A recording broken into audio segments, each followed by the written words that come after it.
வணக்கம், welcome back to DPC channel. இன்னைக்கு நம்மளோட சேனல்ல ஹாப்பி மாவ் ஃப்ரைட் ரைஸ் மிக்ஸை யூஸ் பண்ணி எப்படி ஃப்ரைட் ரைஸ் பண்றதுன்னு நம்ம பார்க்க போறோம். அதே ரொம்ப டேஸ்டியா எப்படி பண்ணுறதுன்னு பார்க்கலாம். ஃபர்ஸ்ட் ஒரு வானல், இரும்பு வானல் எடுத்துக்கோங்க, இல்லைன்னா அடிக்கனமான பாத்திரமா ஒரு வானலா எடுத்துக்கோங்க. அதுல ஒரு 2-3 டேபிள் ஸ்பூன் போல எண்ணெய் சேர்த்துக்கோங்க.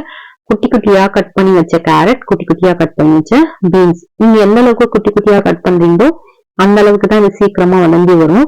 இது நம்ம தண்ணிலாம் சேர்க்காம அந்த எண்ணெயிலேயே நல்லா வதக்கிக்க போறோம். அதுக்காக நார்மலா சேர்க்கிற எண்ணெயை விட கொஞ்சம் எக்ஸ்ட்ராவா இதுல எண்ணெய் சேர்த்துக்கோங்க. இந்த காயெல்லாம் நல்லா வதங்கிறதுக்காக உப்பு சேர்த்துக்கோங்க.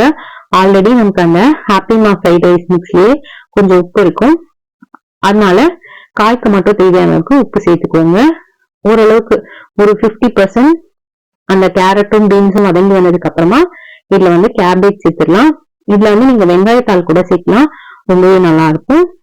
நான் பாஸ்மதி ரைஸ வடிச்சு ஆற வச்சு எடுத்துருக்கேன். அதை இதுல சேர்த்துடுறேன்.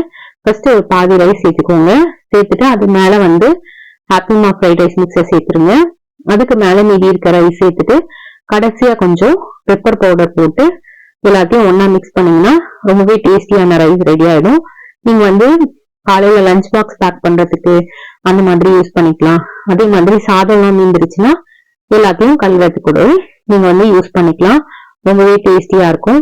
ரொம்ப குயிக்கா இந்த ரெசிபி உங்களால பண்ணிட முடியும். இந்த மெத்தட்ல ட்ரை பண்ணி பாருங்க, ரொம்பவே டேஸ்டியா இருக்கும். இதே மாதிரி இன்னொரு இன்ட்ரெஸ்டிங்கான வீடியோல மீட் பண்ணலாம். இதே மாதிரி நம்மளோட சேனல்ல நிறைய இன்ட்ரெஸ்டிங்கான ரெசிபிஸ் இருக்கு, எல்லாத்தையும் செக் பண்ணி பாருங்க. தேங்க்யூ ஃபார் வாட்சிங். உங்களுக்கு இந்த வீடியோ பிடிச்சிருந்தா இந்த வீடியோக்கு லைக் பண்ணி நம்மளோட சேனலுக்கு சப்ஸ்கிரைப் பண்ணிக்கோங்க. தேங்க்யூ ஃபார் வாட்சிங்.